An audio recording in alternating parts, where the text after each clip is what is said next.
irrelevant, obsolete, too slow, too big, tired, out of touch, outdated, obsolete.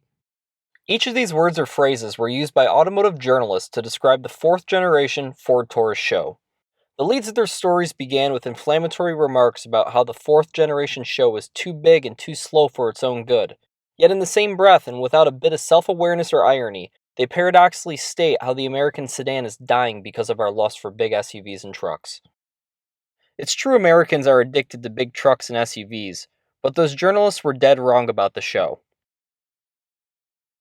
This is a 2013 Ford Taurus SHO. It may be an overused phrase, but the Ford Taurus SHO was a game changer for the car industry. And I don't use that term lightly. The SHO did change the world when it debuted in 1989. For those living under a rock, in 1989 Ford decided it was time to get a little spicy with the Taurus. And what better way to accomplish that goal than by contracting with a company known for building high-revving motorcycles? A seemingly unnatural engagement, the partnership between Ford and Yamaha ended up producing one of the most iconic sedans of the 90s and defined a whole new segment, the sports sedan. The SHO revolutionized the performance sedan market and placed the word sleeper into the vernacular of automotive enthusiasts. The Chrysler 300 is usually considered to be the first sleeper from back in the 50s, but without the Taurus SHO, the term sleeper would not be universally known or used as it is today, at least in the context of a factory-spec car. I won't wade too deep into the origins of the SHO because I'll be reviewing a second-generation SHO within the coming months. But as an overview, in the mid-1980s, Ford contracted with Yamaha to produce a V6 engine that was to be used in a transverse front-wheel drive application. Specifically, Ford called for the engine to be a 60-degree dual overhead cam V6, and it was to be based on their popular Vulcan V6 platform in order to cut down on assembly line production costs. What was produced became one of the most iconic and revered engines of the decade. An engine so iconic and intimately tied with its host vehicle that it was simply known by the car's trim level, the Ford SHO V6. Following the example set by its high-revving motorcycle engines, the Yamaha-produced SHO V6 had an astonishing red line of 8,500 RPM, but was limited to a 7,300 RPM fuel cutoff due to the accessories self-destructing at around 8,000 RPM. But even at 7,300 RPM, the SHO V6 annihilates the Vulcan V6's redline, which is in the 5,000s. The SHO has only existed for 31 years and was only in production for 19 of those years. But in its short 19-year production run, the Taurus SHO has arguably evolved more than any other domestic sedan and has made more of a cultural impact. Think about it this way.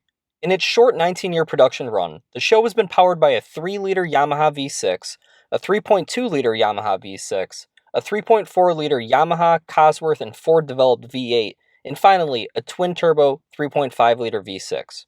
It's gone from front-wheel drive to all-wheel drive, and its engines have been backed by a 5-speed manual or a 4- or 6-speed automatic transmission. The third-generation SHO ended production in 1999, and after more than a decade, the nameplate made a reprise in 2010 with the fourth generation. And that brings us to this car. This is a 2013 SHO, and like all other fourth-generation SHOs, it's powered by a 3.5-liter direct-injected twin-turbo V6. The 3.5-liter EcoBoost in the SHO is a derivative of the 3.5-liter and 3.7-liter naturally aspirated Cyclone V6 engines. Those engines are put in everything from the Ford Edge and the F-150 to the Fusion Sport and the Police Explorer. Although similar to the 3.5-liter twin-turbo EcoBoost used in the F-150, there are a number of key differences between the SHO's EcoBoost and the F-150's EcoBoost. Notably, the F-150 uses bigger turbos, resulting in the F-150 creating more boost. The SHO uses 49mm Garrett turbos, whereas the F-150 uses 56mm Borg-Warner turbos. The F-150 Borg-Warner turbochargers can produce 15 psi, but the SHO's Garretts can only produce 11 psi, at least under a stock tune. The SHO's V6 produces 365 horsepower and 350 pound-feet of torque. I'll agree with journalists that this is a big car, but I don't find its size to be overbearing.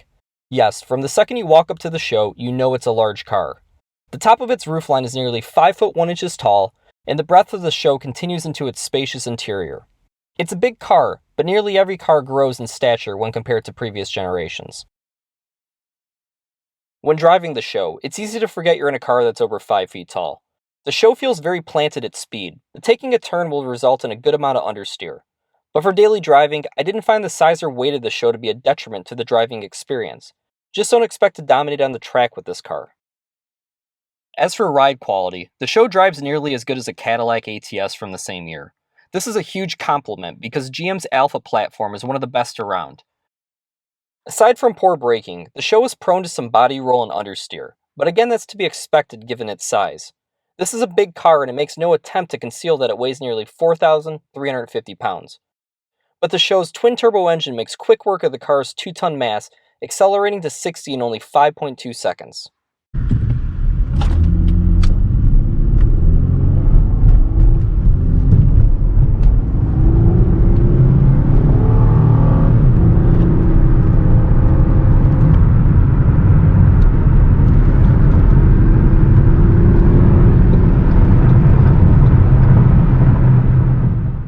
In sport mode, the transmission has more aggressive upshifts and holds RPMs longer before shifting. In sport mode, it won't shift into overdrive if you're cruising on the freeway, and it's quicker to downshift. If you plan on picking up a SHO, you're going to be very happy with the interior. Even though this car is 7 years old, the material is worn well and the technology holds up decently. Yes, the touchscreen is difficult to navigate when driving, and the buttons on the HVAC controls would have benefited from haptic feedback and real buttons. But overall, the build quality and feel of the interior is superb. The material is well put together, and there are no squeaks or rattles. The radio head unit offers dozens of options to customize settings, including everything from ambient lighting to easy access, which automatically reclines the driver's seat when the car is shut off. On the gauge cluster, a small 2-inch digital tachometer is housed on the far left display along with the temperature and fuel gauge. If you don't prefer to see the tachometer, you can choose to hide it or turn it into a vertical readout similar to the fuel gauge. In the center, we have a large analog speedometer, and on the right there is another screen that can be set to control the HVAC, radio, navigation, and more. The number of features on this car really surprised me. When compared to a 2013 Cadillac ATS, I found the SHO to be worlds ahead in terms of build quality and features. The SHO includes features like a rear window privacy screen, which, to be honest, is the first I've ever seen on any car, automatic high beams, responsive Bluetooth pairing even 7 years later, an automatic starter, ambient lighting, blindside detection, heated rear seats, heated and air-conditioned front seats, and a heated steering wheel, along with a true sport mode. Now for some things that aren't so great about the SHO. Braking is one area where the SHO falls flat. The brakes on it are only slightly larger than the ones found on the normal Taurus, and at over 2 tons, I would feel a lot more confident in the SHO if it had better brakes. I also found the steering to be a bit too heavy for the SHO. The driving experience would benefit greatly if the wheel was lightened by 15 to 20%. Because the SHO's interior is so big, I found my elbow didn't sit comfortably on the driver's door panel, but this was a minor inconvenience. I also found the ambient lighting would revert back to its default light blue setting without rhyme or reason. The automatic brights don't work well in fog, and because all of the controls are on one steering stock, it's easy to flash your brights when signaling for a turn. As expected, gas mileage isn't great on the SHO, and I saw about 18 miles per gallon combined. In sport mode, expect the mileage to be even worse. But on a positive note, the SHO doesn't require premium fuel. In fact, the owner's manual explicitly states that 87 octane is recommended for the SHO. As for the engine, the SHO would benefit from some extra power. Livernois Motorsports out of Michigan offers a number of tunes and performance packages for the SHO. For around $3,000 installed, one of their packages will increase the SHO's power to 445 horsepower and 445 pound-feet of torque. If you were to purchase this car, I'd highly recommend getting a tune and bolt-ons. Finally, to the exterior. The paint on this car is laid down flawlessly. This car hasn't been rubbed out or wet sanded, but even 7 years later, it still looks great in direct sunlight. Yes, it's difficult to lay down black paint, but Chevy should take note of the quality of Ford's paint jobs. I wish my black Z06's paint job was on the level of this SHO. This car is a great value any way you look at it.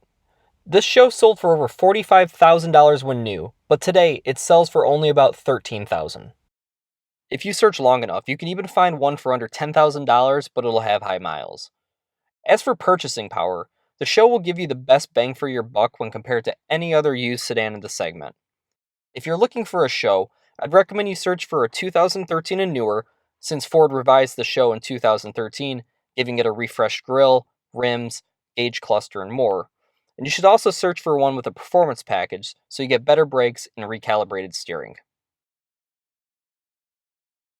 While the first and second generation SHOs defined the performance sedan segment and put the term sleeper into our vernacular, I really question if the fourth generation SHO is truly a sleeper anymore. Yes, the differences from the normal Taurus and the SHO are subtle, but is there anyone left out there who doesn't know what this car is? The large lotus flower rims are a dead giveaway. The blacked out grille shouts performance. SHO is plastered on the fenders, on the deck lid, and on the rims. It's not fatal to the SHO, but to me, the fourth generation SHO is a car that has failed to eclipse itself.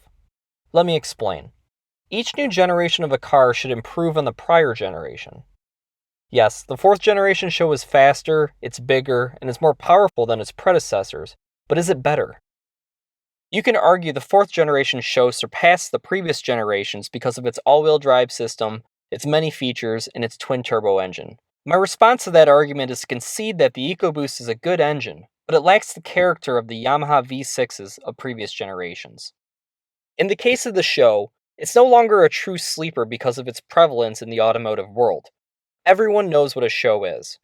The fourth generation SHO brought the nameplate to the mainstream, and because of its prevalence, I argue the fourth generation SHO has made the previous generation less subtle and in turn less important.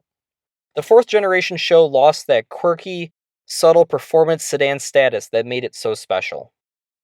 And that brings me to my final point. In 2019, the last Taurus SHO rolled off the assembly line. And in death, I think the SHO may finally eclipse itself. Fading into obscurity, the fourth generation SHO will become more coveted and appreciated for what it was. A true performance sedan that offered incognito performance to the family man. At least until Ford revives the nameplate again. Thanks for watching, and don't forget to subscribe and comment below to suggest other vehicles you want to see me review.